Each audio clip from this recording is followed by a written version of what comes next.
Hi, I'm Dr. Fernandes, and this is my wife, Thelma. I am a solo internist, and in a sense, I worked till the very last second. I made my rounds that particular day in the hospital, and as I was going to my car, I had this severe pain in my left leg. And before I knew it, because of an acute vascular problem, my leg was doomed to be amputated. And it was so in about 48 hours. The loss of a limb for anybody is a catastrophic event. It doesn't matter what your occupation is. You may be a doctor, you may be a plumber, you may be a politician, it doesn't matter. If you lose a limb, part of a limb, that's a catastrophic event. Your brain understands you as a whole person, and when you lose a limb, it takes a while for it to realize that part of it is missing. It took me at least another 48 hours before I actually realized or admitted to myself that I had lost a major limb. I don't know what it was like for my wife because I was in a haze, in and out, but I do know that our lives had changed forever in a very important fashion. That goes for my particular occupation, my practice, my patients, my fulfillment as a physician. And that goes for my wife, for her time, her day, her work, and of course for our lives together for the future. It was a while before I realized that I was able to do something about it. I got plenty of advice, including from my doctor colleagues, lots of friends and relatives, as to how quickly I'd be walking around and getting back to where I was before. That is not realistically so. It is a very, very arduous task, and one of the first things one has to do is to convince yourself and to realize that you've lost a limb. The prosthetist I met in the hospital was Chris Perry from Perry Prosthetics. And he was a fleeting image in my mind at that time because I was so concerned about so many other things. I later realized how important it was to have the proper prosthetist. The next few months up until now have been one step at a time. You see pictures of people who have climbed mountains with their prostheses and who go to Olympics and so forth. Well, that's for a small number of unique people. Most of us want to get on with our lives, to do the things as much as possible of what we want to do. For me, a goal that is paramount is the practice of medicine, and that's what I'm aiming for. That's what I'm striving for and what my family hopes for. It is important to have a good relationship with your prosthetist because he's a key person. For me, I'd say periprosthetics is the next best thing to having your own limb.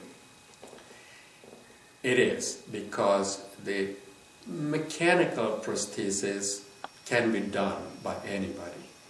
But to have somebody and an environment where they listen to you, they are available to you when you're in trouble, they are willing to make changes and modifications to your comfort, that is of extreme importance to doing well with your prosthesis.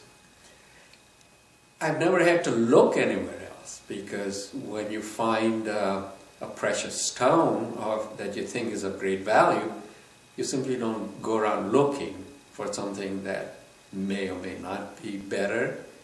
Could I have done something to prevent this? Yes. Physician, cure thyself is thrown at me and others like me many times, and that's true. However, nobody ever thinks that that's what's going to happen to you. It's always the other person. An amputation is a medical event that is painful to the body, yes, but even so to your psyche, to your whole life, as it projects into the future. There is a slope that goes upwards with the help of the prosthetist, regardless of where your amputation is or if it's a multiple amputation.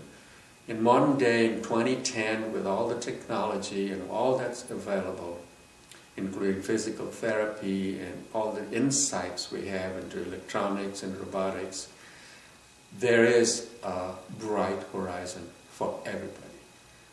The goal of climbing Mount Everest is not for everybody. Traveling your own path in your own hopes and desires and occupation is. One aspect of my rehabilitation I want to emphasize is the role of the prosthetists. I've mentioned that before, but specifically with Chris Perry. Here's the thing I love about him, and that's why I think, for a long, long time, lifelong experience finding quality care. To quote Amara there, is very important. Chris is absolutely dynamic. I think his own experience with his amputation and prosthesis, which initially apparently was a source of distress to him, has made him realize how a bad prosthesis or a prosthesis not made for a patient's need can be distressful. He has walk-in clinics where anybody can come in. Now here's the thing about walk-in clinics. There is no charge, and you get a variety of people who walk in, old and young, with different goals. And the wealth of material that we draw from each other, trading stories, asking them for solutions to little difficulties that we have in day-to-day life, this is of great import to all of the amputees, and it is an excellent source of support. And the thing is that you need not be a patient of his to come in here and take benefit of the tips and techniques and the exercises during this walk-in clinics.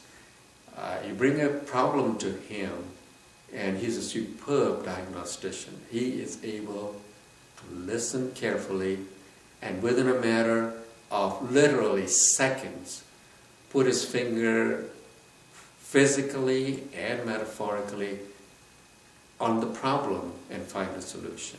For a patient, he has all the time in the world. That's how the patient feels, and that's what's absolutely necessary to have this relationship and to advance. That's my message. I'm hoping to go more forward, hoping one day to pick up my stethoscope and be with my patients again. And thanks to all those who have helped me along the way. Especially my wife's wife and family and Chris Perry and his staff.